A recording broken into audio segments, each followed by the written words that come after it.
අයිබෝවන් හැමෝම සාදරයෙන් පිළිගන්නවා මගේ YouTube channel එකට. ඉතින් මෙන්න මගේ මමත් අද අස්වස්ම නවතම තොරතුරු රැගත් වීඩියෝ එකක් අරගෙන ආව ඔබ වෙත. ඉතින් වීඩියෝ එක යන කලින් මතක් කරනවා මගේ channel එක subscribe කරලා නැත්නම් subscribe කරන්න, like කරන්න, comment කරන්න, තව යාළුවොත් දෙනා share කරන්න. එහෙනම් අපි වැඩි කතා නැතුව යමු වීඩියෝ එකට.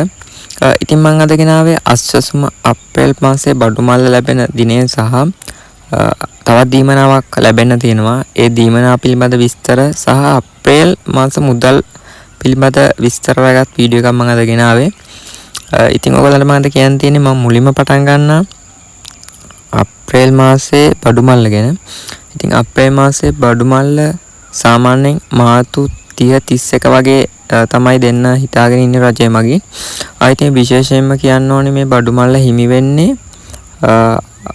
නවතම ආයුධකරුවන්ට විතරයි. ඒ කියන්නේ 8,12,000 ගාණක් ආයුධකරුවෝ අලුතෙන් ආයුධම් කරා. ඉතින් ඒ අයට මුදල් හම්බුන්නේ නැහැ. එම නිසා වෙන්නේ නැති එහෙම දෙනවා ඇත්තේ.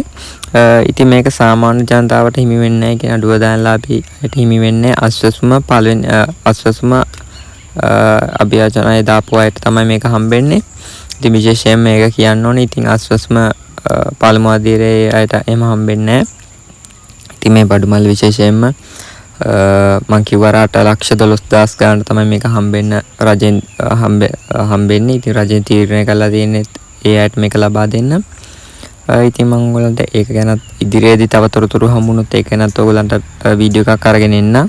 ඉතින් ඔයගොල්ලෝ තවත් නිතරම අහන ප්‍රශ්නයක් තමයි අප්‍රේල් මාස මුදල්. ඒ කියන්නේ අප්‍රේල් මාසයේ අස්වැසුම සඳහා හම්බෙන මුදල්. ඉතින් මේ මුදල් බොහෝ දුරට හම්බෙන්න ඉඩ තියෙන්නේ අප්‍රේල් 4-5 වගේ තමයි. ඉතින් මේක සාමාන්‍යයෙන් අර බඩු මල්ලත් දෙන එකේ ඉතින් ඒක පොඩ්ඩක් පරක්කු වෙන්න පුළුවන්. ඉතින් ඒක රජය මගින් තාම හරියටම නිවේදනය කළා නැහැ. ඒක ගැන හරියටම නිවේදනය කරොත් මම එසනින්ම වීඩියෝ එකක් අරගෙන එන්නම්. ඉතින් මට ඒක ගැන කියන්න තියෙන්නේ ඒක අප්‍රේල් 4 කොහොමත් අවුරුද්දට කලින් අලුත් අවුරුද්දට කලින් බොහෝ දුරට ඒක හම්බෙනවා. ඒ කියන්නේ මුලින්ම සයිට් එකට වැටෙනවා. ඊට පස්සේ දවස් 3-4ක් වගේ ගියාම ඔයගොල්ලන්ට ඒක බැංක් එකට වැටුණාම ඒක බැංක් එකෙන්ම ගන්න පුළුවන්. ඉතින් මට හිතෙන විදිහට බොහෝ දුරට මේක අප්‍රේල් 4-5 වගේ දිනයන් වලදී ඔයගොල්ලන්ට ගන්න පුළුවන්. ඉතින් රජෙන් මේ පිළිබඳවත් කටයුතු කරයි.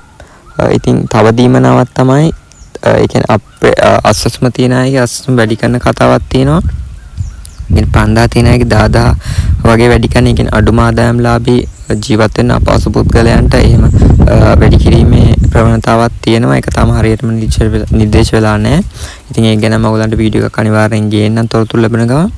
ඉතින් මම අදට වීඩියෝ එක නවත්තනවා. මගේ channel එක subscribe කරලා නැත්නම් subscribe කරන්න, like කරන්න, comment කරන්න, තව යාළුවෝ දෙනා